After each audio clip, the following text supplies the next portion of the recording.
হ্যাঁ, আজকে ১২ই জুলাই শুক্রবার একটা নতুন ছবি মুক্তি পেয়েছে। ছবিটার নাম হচ্ছে 'আজব কারখানা'। তো ছবিটার ট্রেলার আমি দেখলাম। এই ছবিটার ট্রেলারের মধ্যে আমি যেটা বুঝতে পারলাম যে আসলে লালনকে অনুসরণ অর্থাৎ লালনকে অনুসরণ করে যারা লালনের ভক্ত, হ্যাঁ? যারা আধ্যাত্মিক জগতের মানুষ এবং যারা যে লালনকে আমরা যতই আমরা ধিক্কার দিই যেটা করি যে লালনের যে সংস্কৃতি সেই সংস্কৃতিকে আমরা অস্বীকার করতে পারবো না। যে যে ঘান লালনের যে গানগুলি এখনও আমাদের হৃদয় কেঁপে ওঠে।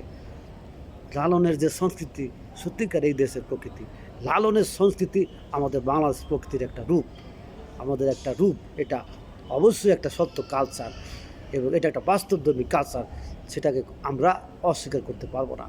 এখন সেই লালনকেই পুঁজি করে আমরা যে ছবিগুলি তৈরি করতেছি বর্তমানে আমাদের বাংলাদেশ এবং ভারত, যে আসলে লালনের যে পটভূমিতে যে জিনিসগুলি আমরা খুঁজে পাই সেই জিনিসগুলির মধ্যে কিন্তু লালনকে অনুসরণ করে যে ছবিগুলি নির্মাণ করা হয়, কিন্তু আমরা সেই জিনিসগুলি কিন্তু এখন আমরা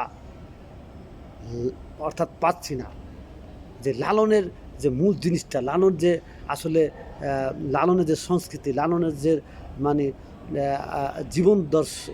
জীবনাদর্শ, লালনের যে সংসার জীবন, লালনের ঐতিহ্য, লালনের গান, লালনের জীবন দর্শন সব কিছু নিয়ে কিন্তু আমরা এত এত সিনেমা লালনকে নিয়ে হয়তোবা অনেক ছবি বাংলাদেশ ভারত করছি।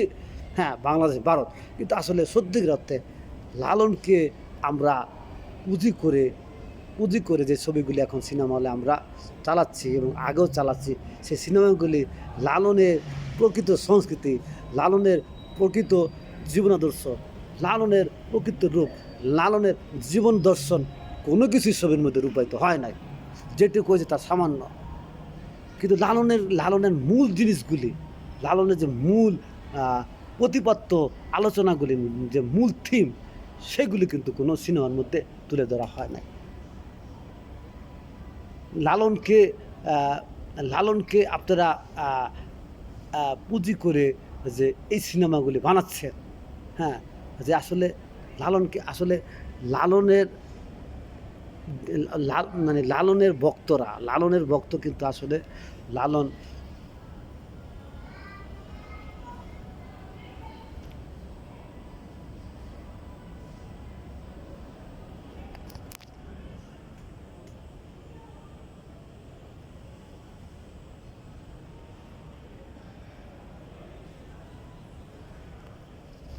একটু আমি সিনটা দেখে দিলাম। আমি এখন যমুনা ব্লকবাস্টারে আছি, সিনেমা দেখতে এসেছি। সেটা সিনেমার আজব কারখানা। তো সিনেমাটা দেখবার আগে আমি একটু ট্রেলর দেখলাম সিনেমার। যেখানে যা দেখলাম যে এই ট্রেলরে আমি বুঝে গেছি সিনেমার যে একটা সারসংক্ষেপ ট্রেলার।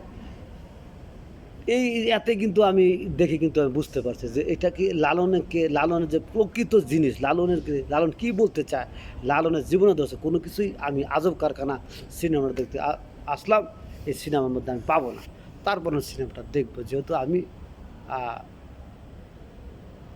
যে আমি যেটা চিন্তা করতেছি দেখি সেই চিন্তার সাথে মিল হয় কিনা। কিন্তু আমি ট্রেলার দেখে বুঝলাম যে লালন নিয়ে অতীতে যে সিনেমাগুলো হয়েছে সেটা হলো লালনকে পুঁজি করে, কিন্তু লালনের প্রকৃত যে সংস্কৃতি, জীবনাদর্শন, সেটা কিন্তু ছবির মধ্যে ভেসে ওঠে নাই।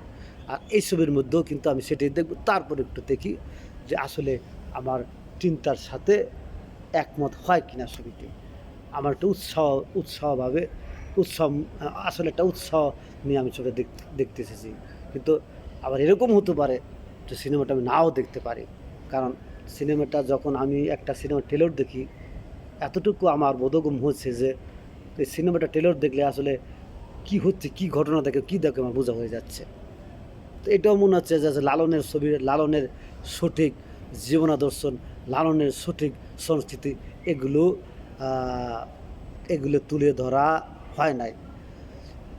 এমনকি যে এবং এটার যে প্রডিউসার, এটার যে এটার যে এই ছবিটা যে নির্মাণ করেছে, অর্থাৎ এটার যে প্রযোজক এবং পরিচালক, তারা যদিও বলতেছে যে আসলে যে আসলে প্রকৃত সংস্কৃতি হচ্ছে লালন। এই লালনের সংস্কৃতি আমাদের দেশ থেকে যে আমরা অপসংস্কৃতি ঢুকে গেছে। আমাদের দেশ থেকে যে আমাদের দেশে প্রকৃত সংস্কৃতি নাই।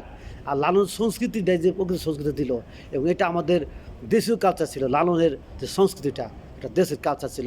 এটা তো নতুন প্রজন্ম ভুলে যাচ্ছে। তাই আমরা এই সিনেমা বানাচ্ছি আমাদের নতুন প্রজন্মকে বোঝানোর জন্য।